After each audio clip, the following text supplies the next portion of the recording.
आज के इस लेक्चर में हम लोग ब्रेक्स एक्सरे स्पेक्ट्रोमीटर पे बात करेंगे। इस डिस्कशन को आगे बढ़ाने से पहले हम इस चीज को और जान लें कि एक्स रेस का जो वेवलेंथ होता है वो विजिबल लाइट के रेस्पेक्ट में बहुत कम होता है, और इसलिए अगर आप एक्स रेस का डिफ्रैक्शन देखना चाहते हैं तो सिंपल जो ग्रेटिंग आप लैब में यूज करते हैं या सेकेंड ईयर के एक्सपेरिमेंट में आपने जो यूज किया होगा उसको यहां अप्लाई नहीं कर सकते।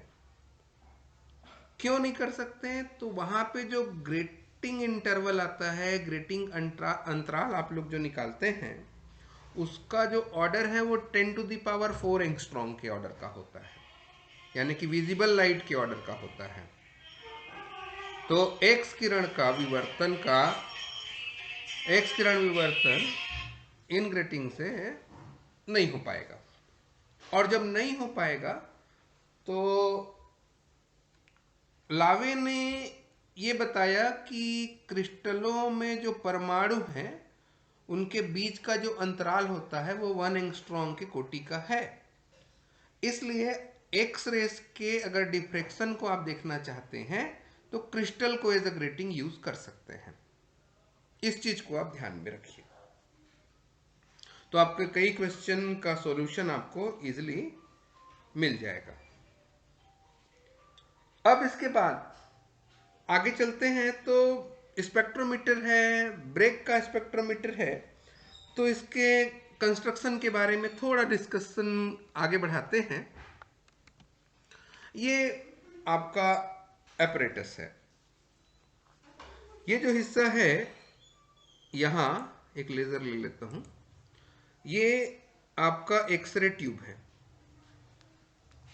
ठीक है। हम इसके कंस्ट्रक्शन की बात कर रहे हैं। किसकी बात कर रहे हैं? रचना की, कैसे बना।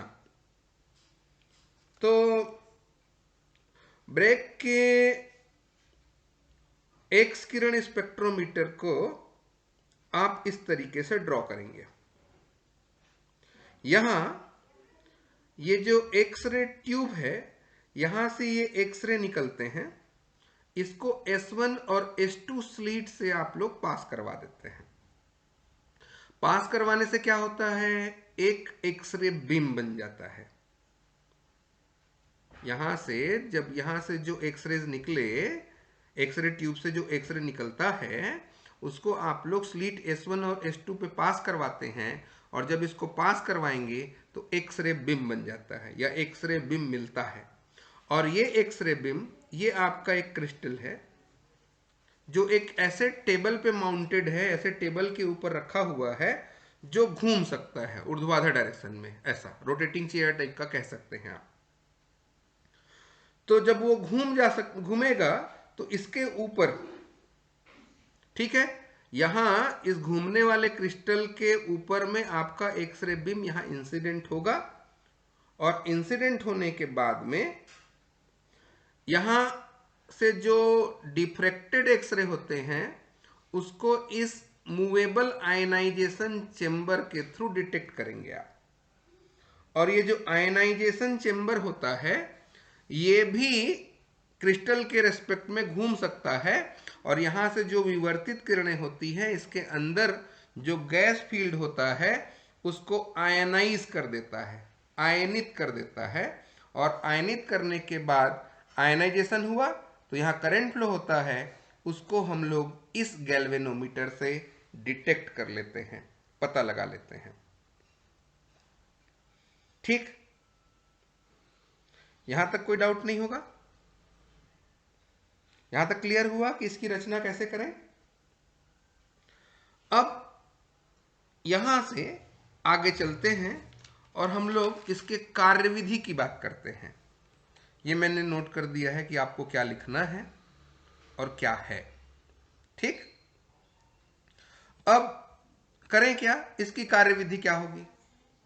तो जब एक्सरे बिम आपके उस मूवेबल क्रिस्टल के ऊपर इंसिडेंट होगा, आपतित होता है, तो वो अगर थीटा कोण पे आपतित हुआ है,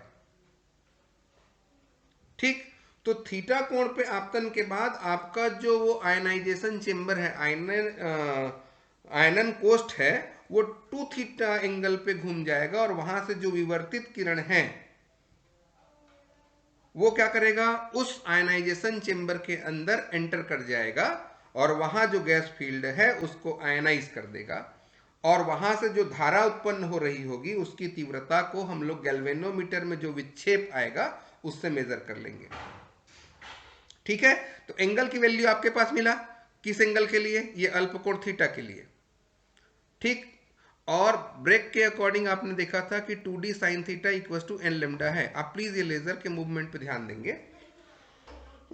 सॉरी, ठीक है, अब यहां से 2d sine theta equal to n lambda है, ये वाले इक्वेशन को आप लोग सेटिस्फाई करवा लीजिएगा, संतुष्ट करवाएंगे। अब क्या करते हैं, दो वेवलेंथ ले लेते हैं, लेमडा 1 और लेमडा 2 के लिए।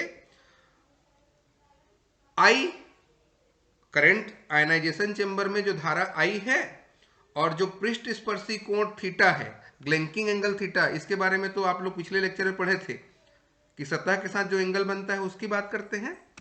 तो ग्लेंकिंग एंगल थीटा, आपके पास ग्लेंकिंग एंगल थीटा मिला। देखिए लेमडा 1 और लेमडा 2 दो वेवलेंथ है, इसके लिए आयनन धारा आयनाइजेशन करंट आई और जो पृष्ठ स्पर्शी कोण है ग्लेंसिंग एंगल है वो थीटा, इसके बीच में एक ग्राफ बना लेते हैं। तो ग्राफ अगर आप बनाते हैं तो ग्राफ कुछ इस तरीके का दिखना है आपको। क्या दिखता है, ये वाले ग्राफ से हम लोग को क्लियर है कि थीटा के किसी भी मान के लिए आयनन धारा आई का मान अचानक बढ़ जाता है। देखिए आयनन धारा आई का मान अचानक बढ़ जाता है और n की वैल्यू यानी कि ऑर्डर बढ़ाने से लेमडा 1 और लेमडा 2 के संगत जो आयनन धारा का मान है वो छोटा हो जाता है। देखिए इतना बड़ा था ये कम हुआ, ये इतना बड़ा था ये कम हुआ, ऑर्डर बढ़ाने से ये कम हो जाता है। ठीक, अब आपके पास जालक अंतराल कितना लिया आपने, d, n क्या हुआ, ये कोटि ले लिया आपने, और थीटा वो जो आपका आयनाइजेशन चेंबर है वो रोटेट करेगा और जो क्रिस्टल है उसके रोटेशन के अकॉर्डिंग आप लोग को थीटा मिल जाएगा। फिर आप लोग अपने इस फॉर्मूले में 2d sine theta equal to n lambda में लेमडा का मान ज्ञात कर सकते हैं। डी का मान रख दीजिएगा, थीटा का मान रख दीजिए, एन का मान रख दीजिए, आपको लेमडा का मान मिल जाएगा।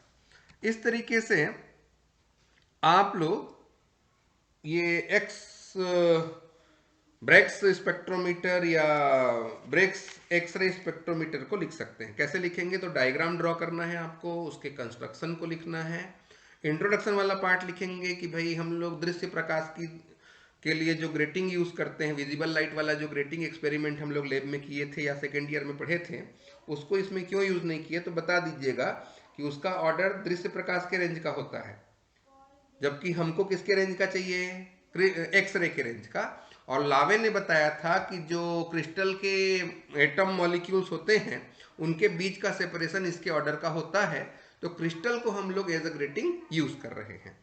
ठीक, आशा करता हूं आपको ये पूरा लेक्चर समझ में आ गया होगा और इसको अच्छे से देखिए, आप समझिए, आप डाउट है तो डिस्कस करेंगे।